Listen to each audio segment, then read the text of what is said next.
Student and viewers, विनाश classes में आपका स्वागत है। और जो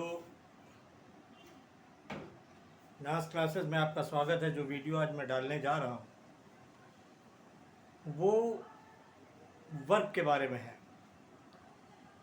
किसी लैंग्वेज में भी, चाहे कोई भी लैंग्वेज हो, सारी लैंग्वेजेस में सब्जेक्ट, वर्ब और ऑब्जेक्ट का कॉन्सेप्ट होता है। कोई भी लैंग्वेज, इंग्लिश ले लीजिए, पंजाबी ले लीजिए, फ्रेंच ले लीजिए, चाइनीज़ ले लीजिए, किसी भी लैंग्वेज में जो है, और ये करीब करीब जो है सारी लैंग्वेजेस हिंदी इंग्लिश अल्फ़ाबेट से स्टार्ट होती हैं। सारी लैंग्वेजेस में अल्फ़ाबेट्स पाए जाते हैं और इन अल्फ़ाबेट्स में प्रोनाउंसिएशन का फ़र्क होता है, आगे पीछे लिखने का फ़र्क होता है। तो मैं आज आपको जो बताने जा रहा हूँ, तो ये आपको बताने जा रहा हूँ कि रेगुलर और इरेगुलर दो टाइप की वर्ब इंग्लिश में होती हैं। Regular verb whose simple past and past participle are found by adding suffix, example what। आपने देखा होगा क्रिया की पहली फॉर्म, क्रिया की दूसरी फॉर्म, क्रिया की वर्ब की तीसरी। तो देखिए, बेसिक फॉर्म तो ये है जिसमें ईडी लगा के हम थर्ड फॉर्म बना देते हैं, सिंपल पास्ट बनाते हैं, उसी से पास्ट पार्टिकल बना देते हैं। तो हमारा कहने का मतलब ये है कि ये जो बेसिक फॉर्म है, carry, carried, jump, jumped, jumped, walk, walked और वाक्ड। इसी तरीके से दूसरी वर्ब जो है इर्रेगुलर वर्ब है। इर्रेगुलर वर्ब जिसमें जो है क्या बोलते हैं, ईडी लगाकर पास्ट और थर्ड फॉर्म नहीं बनाई जाती है, ईडी और लगाकर फॉर्म नहीं जाती है। तो मैं इरेगुलर वर्ब का भी एग्जांपल मैं आपको देता हूँ। ये तो जो है आपका रेगुलर वर्ब के एग्जांपल हो गए, और एक carry, carried, jump, jump, walk, walk. अब इरेगुलर वर्ब की बात है। Regular verb that form simple past and past participle in some way other than by ED. इसमें ईडी नहीं जोड़ा जाता है। आइए, तो इसके एग्जाम्पल, रेगुलर वर्ब का आपको एग्जाम्पल हम बताते हैं कि रेगुलर वर्ब क्या है। रेगुलर वर्ब क्या है, और वर्ब का यूज तो आपको बहुत टेंशन्स के हिसाब से वर्ब का रोल बदल जाता है। वही वर्ब है, पास्ट टेंस में कुछ इस्तेमाल होती है, वर्ब सेम ही होती है, किसी में ईडी लग जाता है, किसी में तो। इसी तरीके से आपको इरेगुलर वर्ब की फॉर्म में बेसिक फॉर्म जो है, basic form simple past, simple past, past participle, participle, participle. तो देखिए, इरेगुलर फॉर्म का example of irregular, example of irregular verb, irregular,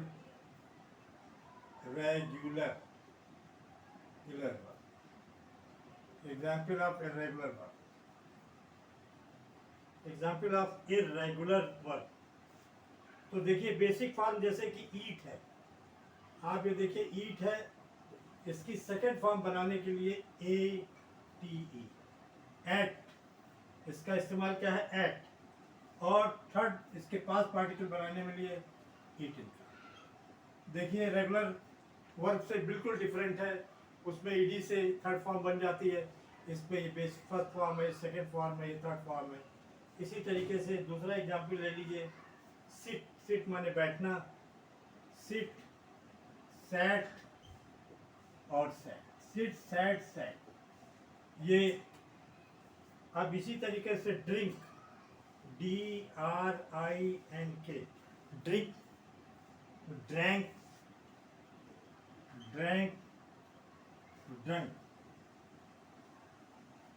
तो देखिए, ड्रिंक, ड्रैंक, ड्रंक।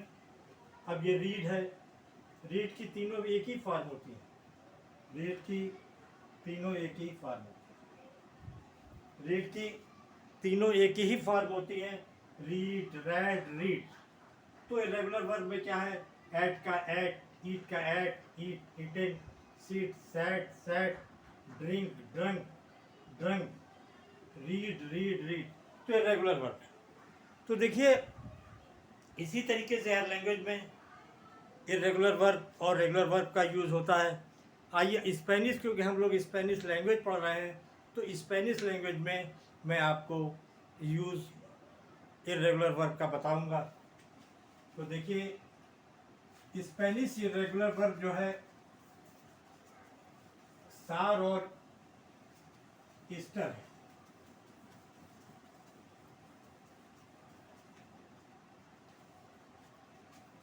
स्पेनिश में क्या है,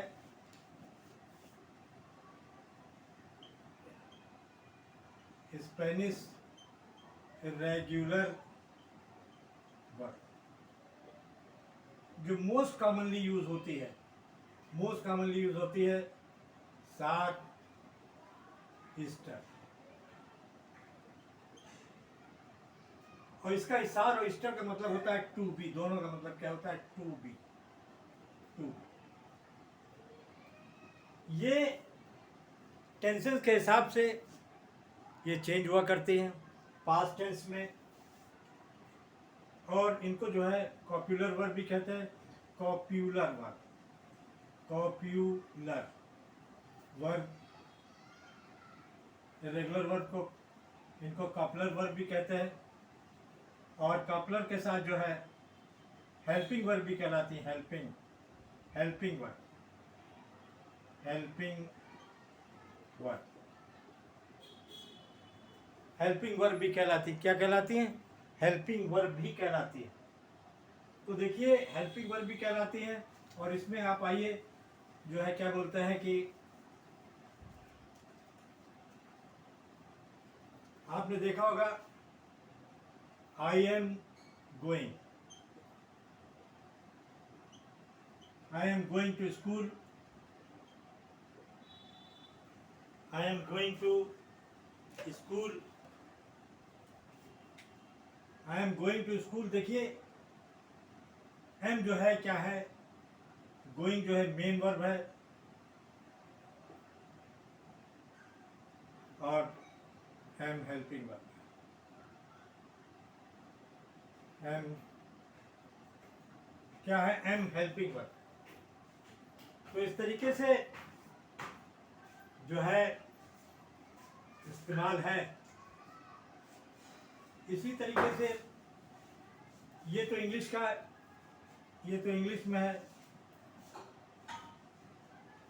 और क्या बोलते हैं, इसी तरीके से जो है स्पेनिश में, स्पेनिश में सार और ईस्टर का,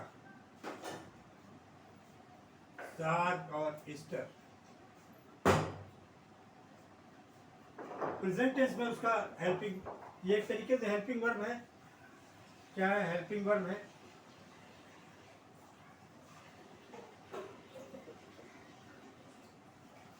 हेल्पिंग वर्ब है। सार स्टार में जो है क्या बोलते हैं, प्रेजेंट टेंस में, प्रेजेंट, प्रेजेंट टेंस में, प्रेजेंट टेंस में इज, एम, आर, ये क्या है, ये रेगुलर वर्ब है स्पेनिश की, इसका, और ये हेल्पिंग वर्ब है, helping verb, helping verb.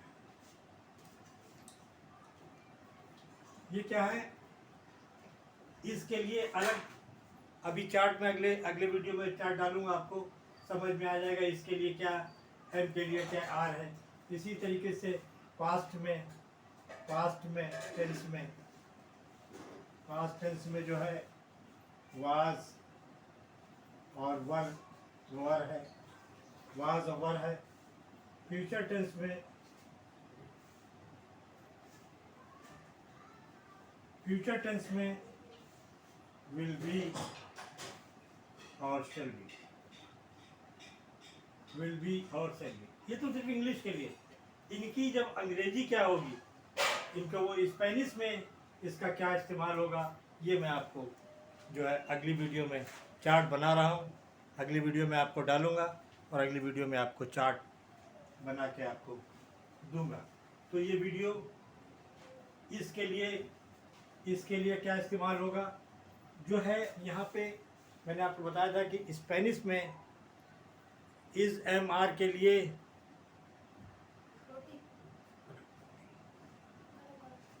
Is M R जो है क्या बोलते हैं, इसके लिए अलग स्पेनिश में वो यहाँ पर इज़ एम आर। अंग्रेजी में तो जो है आप जो है क्या बोलते हैं, इज़ का इस्तेमाल ही के साथ भी होता है, सी के साथ भी होता है और किसी भी नाम के साथ होता है। लेकिन स्पेनिश में वो चीज़ें बदल जाती, जैसे कि वी के साथ आर का इस्तेमाल होता है, वी के साथ आर का इस्तेमाल होता है इंग्लिश में, दे के साथ आर का भी इस्तेमाल होता है। लेकिन स्पेनिश में दे के साथ आर की अंग्रेजी अलग हो जाती है और क्या बोलते हैं, आर की अंग्रेजी अलग हो जाती है और यू के लिए अंग्रेजी अलग हो है। यू, अब आप इंग्लिश में तो यू आर, लेकिन यहाँ पर सबके लिए यू के लिए आर सेम है और दे के लिए आर सेम वही आर है, दे के लिए आर, यू के लिए आर है, दे के लिए आर है। लेकिन जो है स्पेनिश में दे के लिए आर की स्पेनिश अलग होती है लैंग्वेज में और जो है इसमें अलग होती है। तो अलग अलग चीज़ें हैं, अलग अलग बातें हैं, तो आपको समझना पड़ेगा कि थोड़ा सा, क्योंकि हम देखिए वैसे नहीं पढ़ा रहे हैं कि जो है रटा दिया।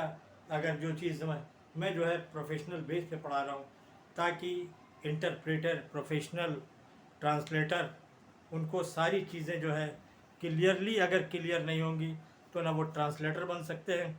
ट्रांसलेटर का मतलब है एक लैंग्वेज से एग्जैक्ट दूसरी लैंग्वेज में उतर के आ जाना। एक का ट्रांसलेटर का मतलब है, इंटरप्रेटर का मतलब कि जो सामने वाला कह रहा है उसकी एग्जैक्ट सामने वाले को पोजीशन बताना कि व्हाट ही इज सेइंग।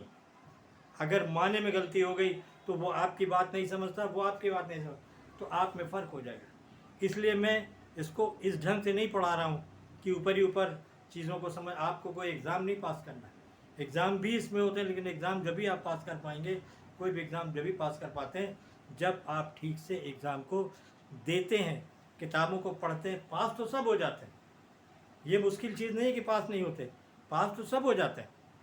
कोई फर्स्ट आता है, कोई सेकंड आता है, कोई थर्ड। लेकिन एक सब्जेक्ट को जानना, और आपको अगर ये नहीं पता होगा कौन सी वर्ब कहाँ इस्तेमाल होगी, कौन सा सब्जेक्ट प्रोनाउंसिएशन स्पेनिश में कहाँ इस्तेमाल होगा, तो आप जो फर्दर स्टडी करने अगर किसी भी कंट्री जाएंगे, ऐसे 20-25 कंट्री है जहाँ पर स्पेनिश ऑफिशियल लैंग्वेज है, स्पेनिश में लिखा जाता है, चाहे वो मेडिकल हो, चाहे डॉक्टरी हो, चाहे कुछ भी हो, वो सब आपको स्पेनिश में ही पढ़ाएंगे।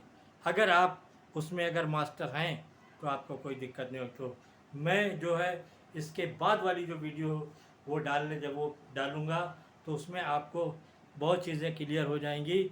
लेकिन आपको फिर मैं बता दूं कि यहाँ पर आर के लिए अंग्रेजी अलग है, अलग, दे के साथ आर लग जाता है, वी के साथ आर लग जाता है, और किसी नाम के साथ इज़ लग जाता है, ही के साथ भी इज़ लगता है। वहाँ पर यू के साथ आर के लिए अलग अंग्रेजी है, दे के साथ अलग है। इस चीज़ को आप ध्यान में रखेंगे तो आपको जो है, लेकिन आपको दिमाग में बैठा कर चलना पड़ेगा। मैं दूसरी वीडियो में जो है आपको और ये सार और स्टार जो हेल्पिंग वर्ब है इसका बहुत यूज़ है। इसका यूज़ जो है मैं एग्जाम्पल के साथ आपको बताऊंगा, आप आसानी से समझ लेंगे और मुझे उम्मीद है कि आपको समझने में कोई दिक्कत नहीं हो रही। आप मेरे वीडियो को लाइक करें और सब्सक्राइब करें। Okay, thank you.